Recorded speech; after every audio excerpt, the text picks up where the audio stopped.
Guntram Weber's voyage to this charming village, where horse-drawn carts and half-timbered buildings are the norm, was long, painful, and not at all redemptive. Mr. Weber learned 4 years ago that his father was not a young soldier who died honorably on the battlefield during World War II, as his mother had told him. Rather, he had a high-ranking position as an SS officer, where he was responsible for the killings of tens of thousands of people while stationed in the area that is now Western Poland. Mr. Weber's voice was heavy with wrath and sorrow as he stated, "He died peacefully in Argentina, with his old comrades standing at his grave and raising their right arms. A racist will always be a racist." Mr. Weber, who is 63 years old, delivered his tale to a room full of primarily gray-haired men and women. The room was quiet, and although there were some sympathetic nods, there was not much astonishment. The majority of them had their own stories of deception and discovery, personal histories that turned out to be homemade fairy tales, with the grim reality hidden under layers of quiet. These infants are the result of the Lebensborn program, which was created by the SS to promote Aryan characteristics.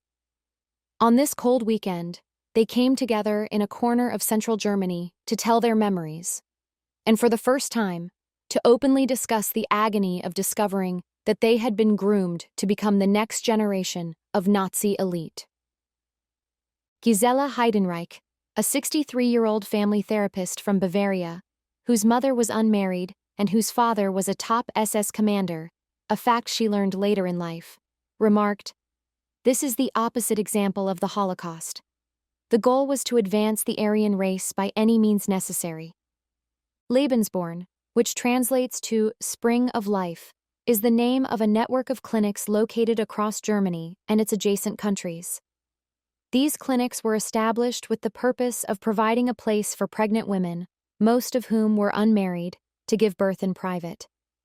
The physicians and nurses who cared for them were hired by the SS, which was the Nazi Party's dreaded paramilitary organization.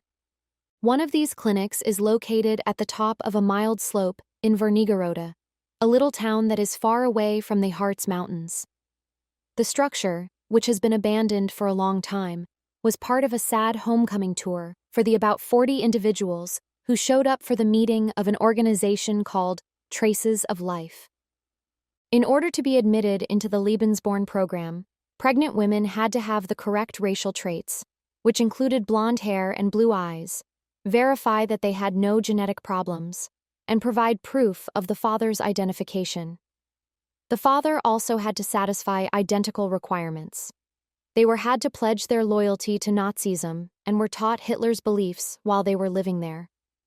A lot of the dads were SS officers who had families of their own. Heinrich Himmler, who was the leader of the SS, urged his troops to have children with women they were not married to in order to create a German master race. Between 1936 and 1945, around 6,000 to 8,000 individuals were born at these clinics in Germany. Due to the program's secrecy, the majority of people were not informed of the circumstances of their births or the identities of their fathers for decades. This information was not included on their birth certificates.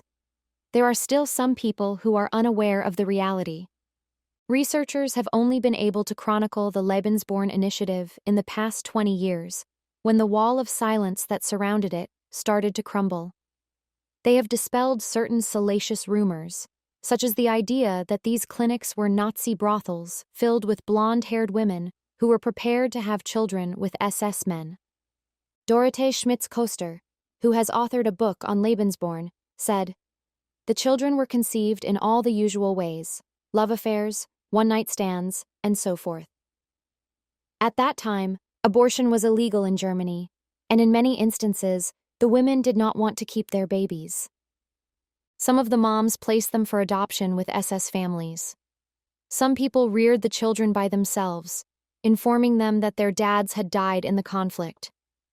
In post-war Germany, women who had given birth to illegitimate children in a strongly Nazi environment suffered a double shame.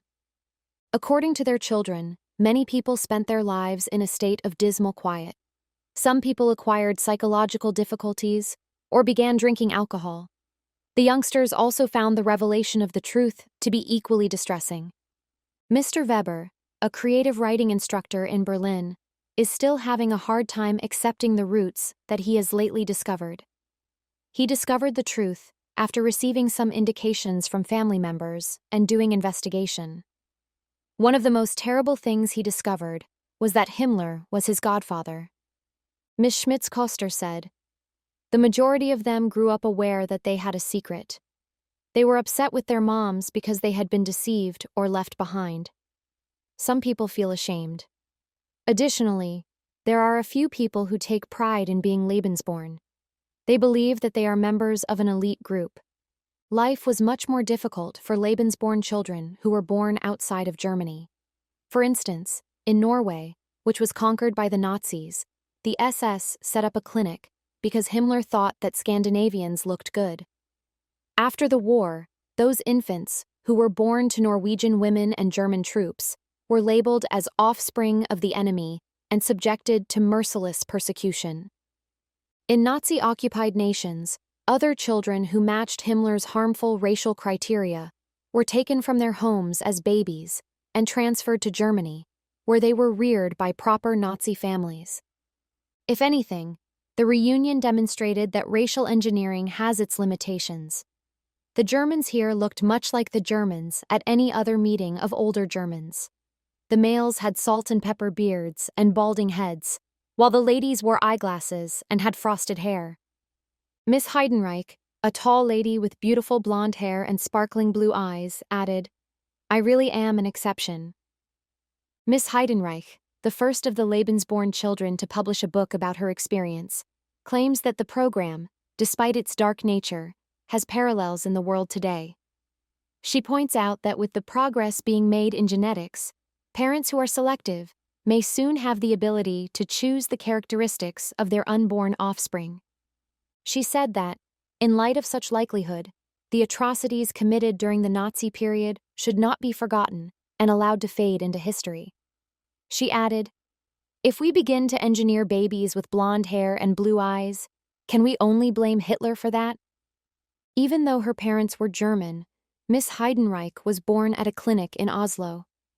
Her mother decided to give birth there in order to be as far away as possible from the hamlet in Bavaria, where she had grown up. Miss Heidenreich was not informed about her history, but she grew skeptical after viewing a program on television about the Lebensborn children.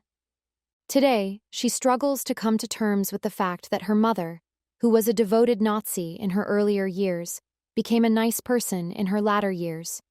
She stated, "She was a wonderful grandmother, even though she was a terrible mother. Not everyone has had a difficult experience." Ruthild Gorgas, who was born here, stated that when she was a teenager, her mother informed her about the circumstances of her birth. Miss Gorgas had occasional communication with her father, who was a manager at a chemical business and had another family. Her mother gave her a picture book that had a record of her time spent at Wernigerode. Despite the fact that she had previously stated her dislike for her daughter's naming ceremony, in which the newborn was put before an altar depicting a swastika, she remembered it as a perfect occasion.